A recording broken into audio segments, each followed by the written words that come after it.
Extraordinaire. Arda Güler, c'est bientôt la fin. Mercato, Real Madrid, la mèche est vendue pour Mbappé. Real Madrid, un désastre, Carlo Ancelotti est prévenu. Le Real Madrid a enfin trouvé le successeur de Benzema dans le nord de l'Angleterre.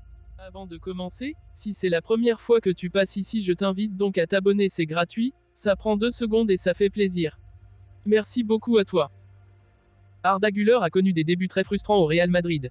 Arrivé cet été en provenance de Fenerbahçe, il n'a toujours pas fait ses débuts avec le club, en raison de 2 graves blessures, mais la fin de ses souffrances approche. Arda Güler a souffert d'une récidive d'un problème de genou de longue date pendant la pré-saison du Real Madrid, et à son retour, il a contracté une blessure musculaire, ce qui signifie qu'il n'a pas joué une seule minute avec le club merengue cette saison. Cependant, cela pourrait bientôt changer, car il est maintenant complètement rétabli et la fin de sa longue convalescence se profile enfin. Selon Marca, Güler est, plus proche que jamais, de porter le maillot du Real Madrid pour la première fois, et ses débutants attendus pourraient avoir lieu mercredi lors de la visite de Majorque à Santiago Bernabéu pour le premier match des 2 clubs en 2024.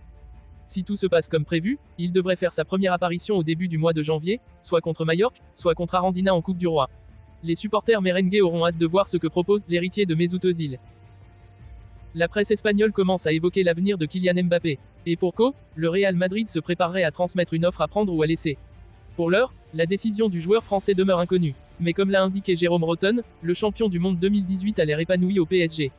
Le feuilleton de 2024 est déjà connu. Lié au PSG jusqu'en juin prochain, Kylian Mbappé devrait monopoliser l'actualité dans les prochaines semaines. Et pour cause, le Real Madrid devrait le contacter dès le début du mois de janvier pour lui demander s'il est prêt à s'engager avec le Real Madrid. Sa réponse n'a pas fuité, mais Jérôme Rotten veut croire à une prolongation au PSG.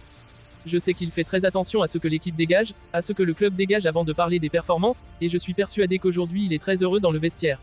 Beaucoup plus qu'il ne l'était ces dernières années. Donc il y a des signes encourageants, avait confié l'ancien joueur lors d'un entretien exclusif accordé à Disport.com. Ses coéquipiers le voient heureux. Il n'est pas le seul à partager ce sentiment. Contacté par A, une source proche du club confirme. Il a l'air vraiment content, avait-elle confié aux médias espagnols. Ses coéquipiers, qui le côtoient tous les jours, le voient également heureux au sein du PSG, malgré quelques tensions avec Luis Enrique et Nasser Al-Khelaifi ces dernières semaines.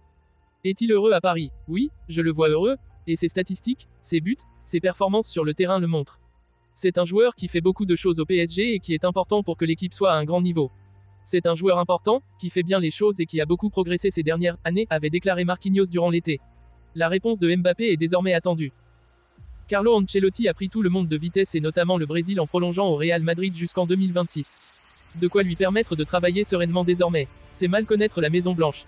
L'histoire d'amour entre le Real Madrid et Carlo Ancelotti va continuer 2 années de plus. En fin de contrat chez les merengues en juin prochain, l'Italien vient finalement d'annoncer sa prolongation jusqu'en 2026. Un soulagement pour de nombreux supporters madrilènes, séduits par la stabilité amenée par le technicien. Un coup de massue par contre pour le Brésil qui voulait en faire son sélectionneur à l'issue de la saison actuelle. Le nœud du problème est bien là. Cette décision du Real qui a surpris les observateurs était surtout motivée par le fait de supprimer le problème brésilien de l'équation. La pression mise par la CBF devenait infernale dans le vestiaire madrilène. Toutefois, est-ce vraiment positif pour Carlo Ancelotti? Le Real doit encore gagner ou Ancelotti le paiera. En effet, au vu de cette information, on se demande si le Real Madrid voulait vraiment créer un projet sur le long terme avec Ancelotti et si cette prolongation n'est pas un peu précipitée.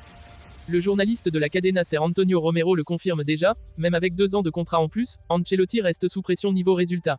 Au Real Madrid, l'armoire à trophées a plus de valeur qu'un contrat. Si le Real Madrid d'Ancelotti se rate d'ici la fin de saison, l'Italien prendra la porte. S'il se bat jusqu'au bout, Carlo Ancelotti continuera évidemment la saison prochaine.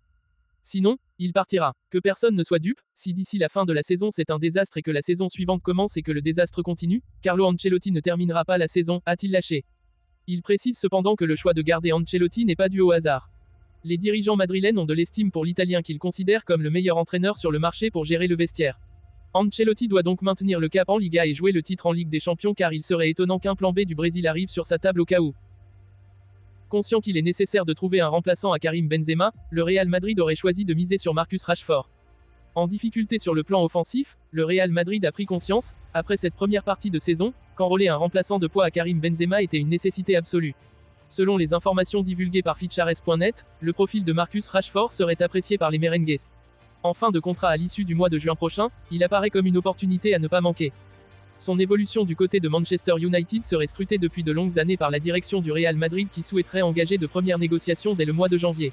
À 25 ans, l'international anglais peut encore progresser mais arrive bientôt à maturité. Un détail important aux yeux des Madrilènes, qui aimeraient pouvoir compter sur lui dès que son recrutement sera officialisé.